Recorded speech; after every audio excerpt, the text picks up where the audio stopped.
Kalau kamu mendengarkan cerita ini saat malam hari, aku sarankan, jangan sendirian. Namaku Rama. Aku tinggal di sebuah kampung kecil yang masih menjalankan ronda malam. Bukan karena sering kemalingan, tapi karena sudah jadi kebiasaan turun-temurun. Di kampung kami, pos ronda bukan cuma tempat duduk dan ngopi. Ada aturan tidak tertulis yang selalu dipegang. Penjaga tidak boleh tidur. Tidak boleh meninggalkan pos terlalu lama. Dan yang paling penting, kalau dengar sesuatu yang aneh, jangan disahut. Aku tahu aturan itu. Aku dengar sejak kecil. Tapi jujur saja aku tidak pernah benar-benar percaya. Sampai suatu hari, aku diminta menggantikan ronda malam selama 7 malam berturut-turut. Bukan karena aku paling berani, tapi karena penjaga sebelumnya mendadak berhenti. Tanpa alasan yang jelas. Pos ronda itu berdiri di perempatan kampung. Bangunannya kecil dari kayu tua. Cat hijau sudah mengelupas dan atapnya sering berbunyi kalau kena angin. Di sebelahnya ada kebun kosong. Orang-orang bilang, dulu tempat itu bekas kuburan lama, sebelum dipindahkan. Aku menganggap itu cuma cerita orang tua. Dan malam pertama, aku datang dengan pikiran paling santai. Jam menunjukkan pukul 23.20 saat aku sampai di pos ronda. Aku membuka buku ronda, menulis namaku, lalu duduk. Kopi masih panas. Jalan kampung sepi seperti biasa. Sekitar jam 2.45, aku melakukan patroli pertama. Mengelilingi kampung 1 kali. Semua rumah terkunci, lampu temaram. Tidak ada yang aneh. Aku kembali ke pos, duduk lagi, membuka ponsel. Waktu berjalan lambat. Sampai tepat pukul 1.17. Aku tidak tahu kenapa aku melihat jam saat itu. Tiba-tiba saja aku merasa tidak sendirian. Bukan karena suara, bukan karena bayangan, tapi karena perasaan aneh di dada. Seperti ada mata yang sedang memperhatikan dari dekat. Aku mengangkat kepala. Di bangku depan pos ronda, ada seseorang duduk. Seorang laki-laki tua. Badannya sedikit membungkuk, memakai jaket hitam kusam. Dia membelakangiku. Aku yakin beberapa menit sebelumnya, bangku itu kosong. Aku tidak mendengar suara langkah, tidak ada motor lewat. "Pak?" sapaku pelan. Tidak ada jawaban. Kupikir mungkin warga yang ikut ronda tanpa pamit. Aku berdiri, melangkah mendekat. Langkah pertama, tidak terjadi apa-apa. Langkah kedua, bangku itu kosong. Bukan orangnya yang pergi, tapi seperti menghilang begitu saja. Aku berdiri terpaku beberapa detik, mencoba mendengar suara langkah atau daun bergeser. Tidak ada. Aku tertawa kecil memaksa diriku tenang. Capek, gumamku, ngantuk. Aku kembali duduk, menyalakan rokok. Tapi sejak saat itu, aku sadar sesuatu. Setiap kali aku menunduk, lalu mengangkat kepala lagi, bangku di depan pos ronda selalu terlihat seperti baru saja ditinggalkan. Seperti ada yang duduk di sana, tepat sebelum aku melihatnya. Aku tidak diganggu lagi malam itu. Tidak ada suara, tidak ada bayangan. Dan justru itu yang membuatku tidak tenang. Karena malam pertama terasa terlalu sopan. Seolah ada sesuatu yang sedang mengamatiku. Menilai, memastikan aku benar-benar akan datang lagi besok malam. Dan tanpa sadar, aku sudah menulis namaku di buku ronda untuk malam kedua. Malam kedua, aku datang ke pos ronda lebih awal dari biasanya. Jam masih menunjukkan 22.50 saat aku membuka pintu pos dan menyalakan lampu. Entah kenapa, aku tidak ingin datang mepet tengah malam. Bangku depan pos masih kosong. Setidaknya, kelihatannya begitu. Aku membuka buku ronda dan menulis tanggal. Tanganku sempat berhenti sebelum menulis nama. Aku tidak tahu kenapa, tapi aku ragu.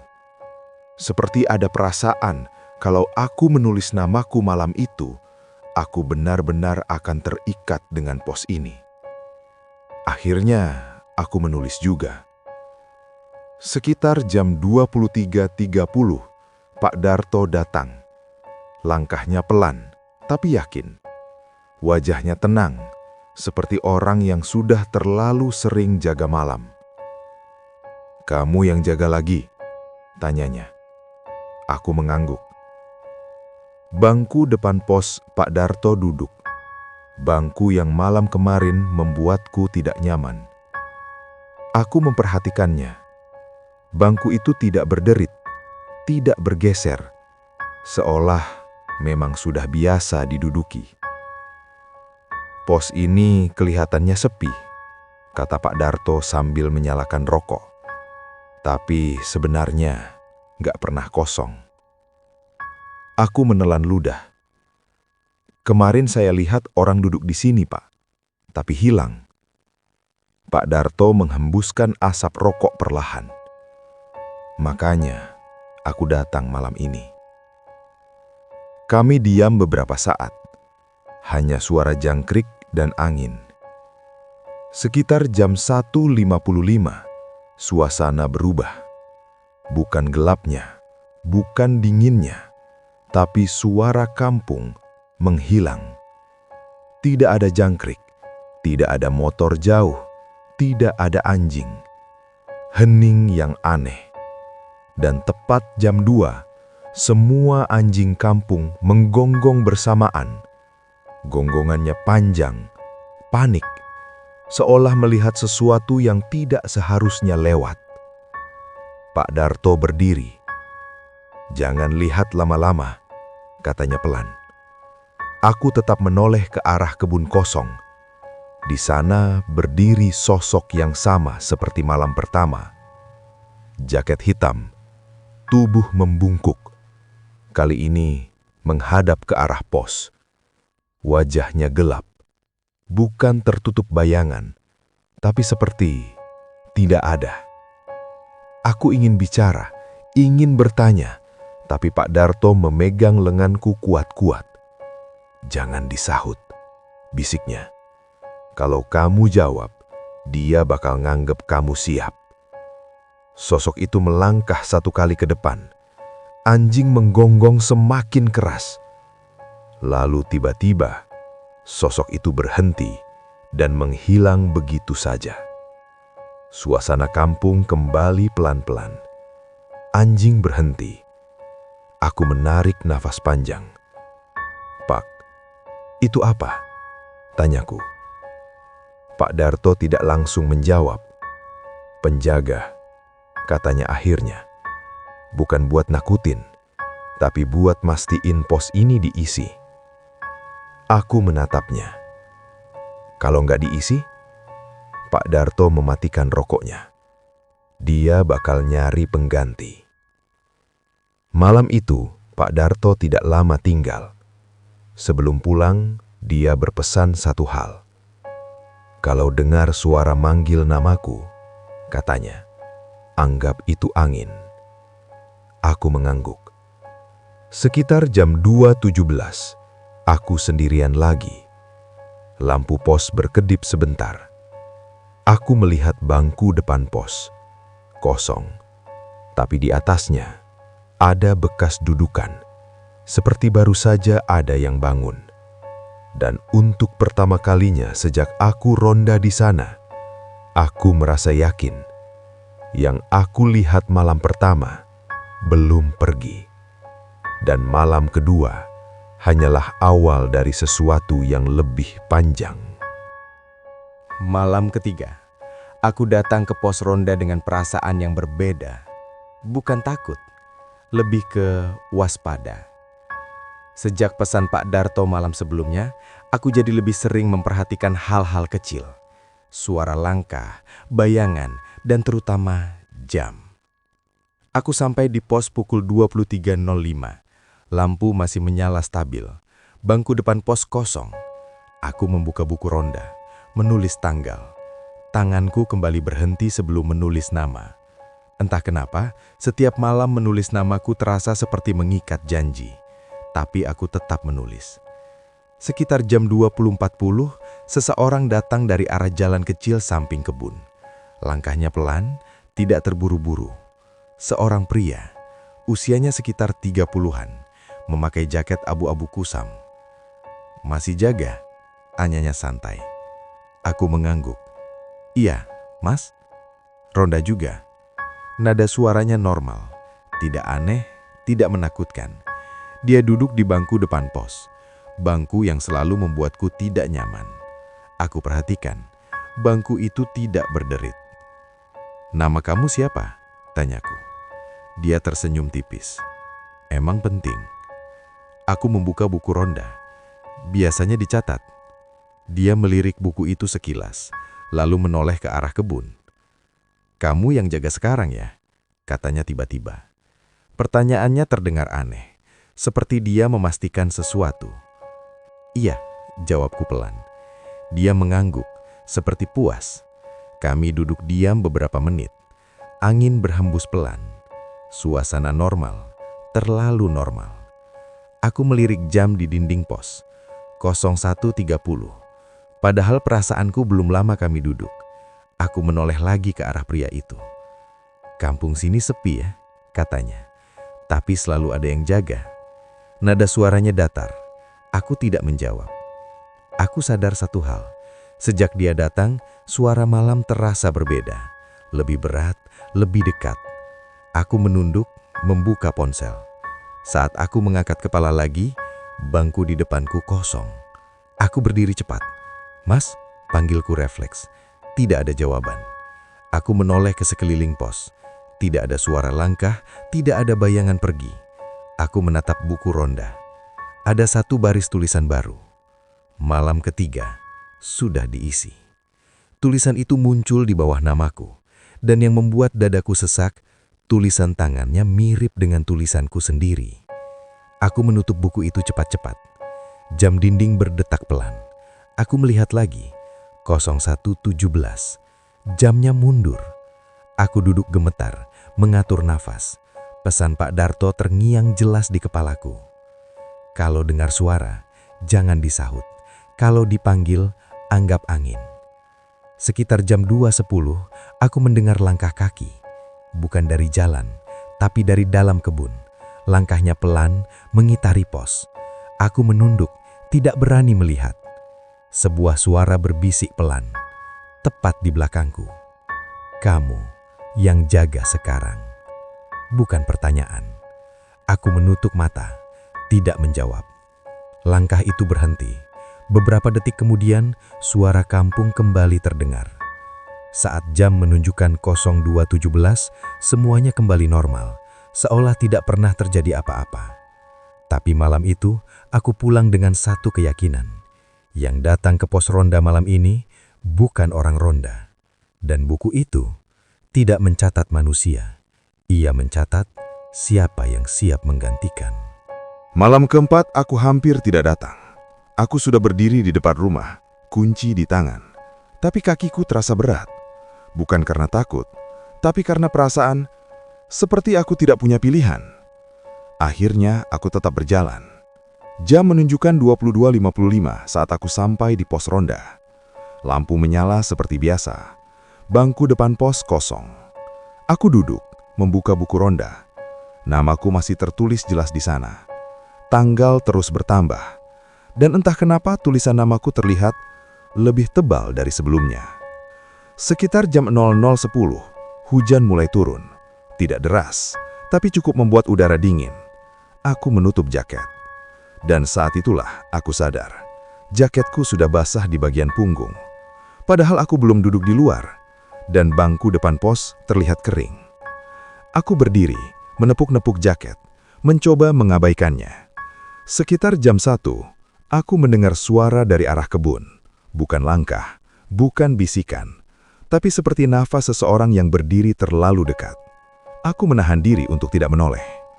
Lalu terdengar suara pelan. Rama. Namaku. Sekali, pelan, jelas. Aku menutup mata. Aku ingat pesan Pak Darto. Aku tidak menjawab. Beberapa detik kemudian, suara itu terdengar lagi. Lebih dekat. Rama. Aku menggenggam kursi. Aku tidak tahu kenapa, tapi kali ini rasanya bukan seperti ada orang di depanku. Rasanya ada orang yang memakai suaraku sendiri. Aku membuka mata perlahan. Di bangku depan pos, sosok yang mirip denganku. Kepalanya tertunduk, pakai jaket yang sama, posturnya sama. Aku berdiri terpaku. Sosok itu tidak menoleh, tidak bergerak, tapi dari mulutnya keluar suara. Suaraku. "Kamu capek kan?" Aku mundur satu langkah. Lampu pos berkedip lagi, lebih lama. Aku mendengar suara dari arah kebun, bukan memanggil, tapi seperti berbicara pada orang lain. Dia mulai sadar. Aku tidak tahu siapa yang bicara. Aku tidak tahu dengan siapa. Yang aku tahu, malam ini bukan lagi soal pos ronda. Ini tentang aku, tentang namaku, tentang kehadiranku. Dan saat hujan berhenti, aku tahu satu hal. Yang datang setiap malam tidak lagi sekedar memastikan pos ini dijaga. Mereka sedang memastikan aku siap digantikan. Malam kelima, aku datang dengan satu niat. Aku tidak akan lama. Aku hanya akan duduk, mengisi buku ronda, lalu pulang. Itu niatku. Jam menunjukkan 23.10 saat aku tiba di pos. Lampu menyala. Bangku depan pos kosong. Aku duduk, membuka buku ronda. Tanganku gemetar saat menulis tanggal. Aku menatap namaku lama sekali. Masih di sana. Tidak dicoret, tidak diganti. Sekitar jam 00, aku memutuskan patroli. Aku berdiri, mengambil senter, lalu berjalan menyusuri jalan kampung. Langkah pertama terasa normal. Langkah kedua juga.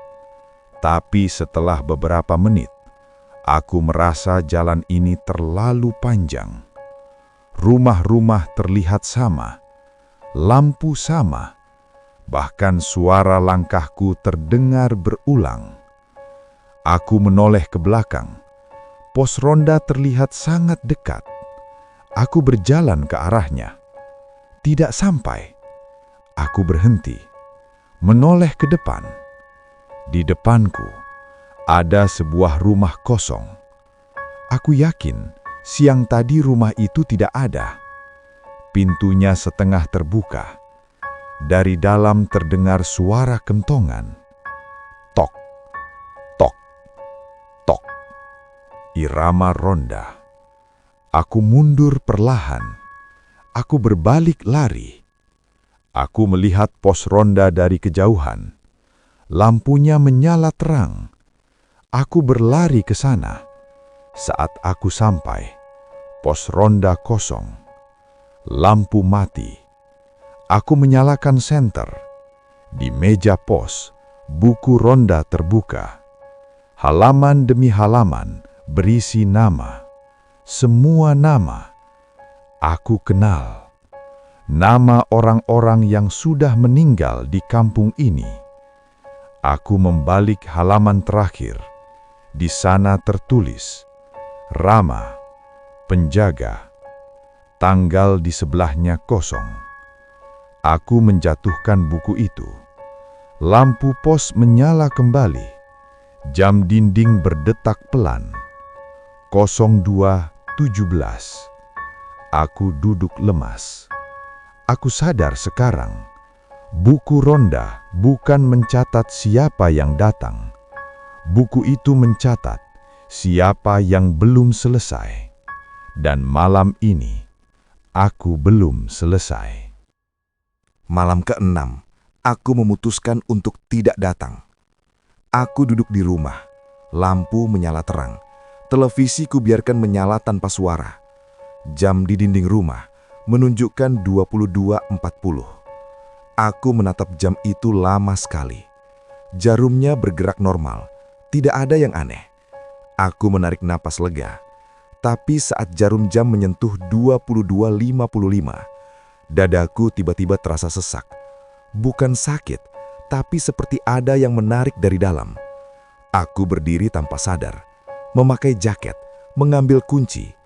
Aku bahkan tidak ingat kapan kakiku mulai melangkah keluar rumah.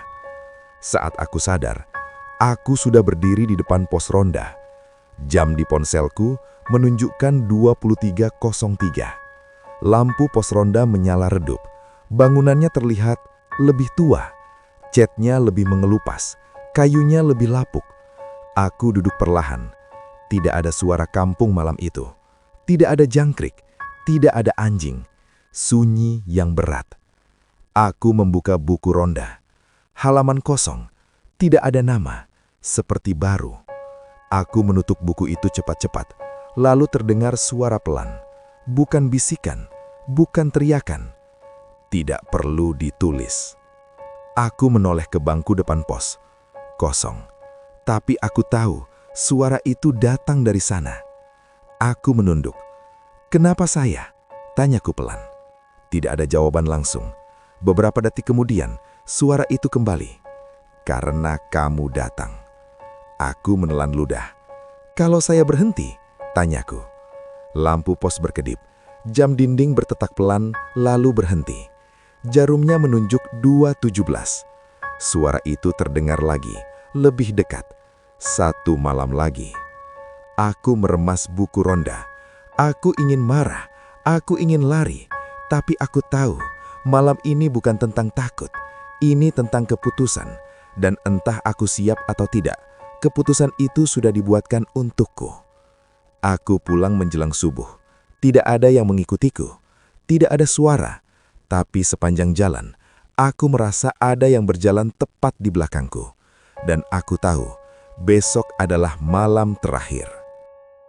Malam ke-7. Aku datang tanpa jam. Aku tidak melihat jam di rumah. Aku tidak melihat jam di jalan. Aku hanya berjalan. Dan seperti 6 malam sebelumnya, kakiku berhenti tepat di depan pos ronda. Lampunya menyala terang malam itu.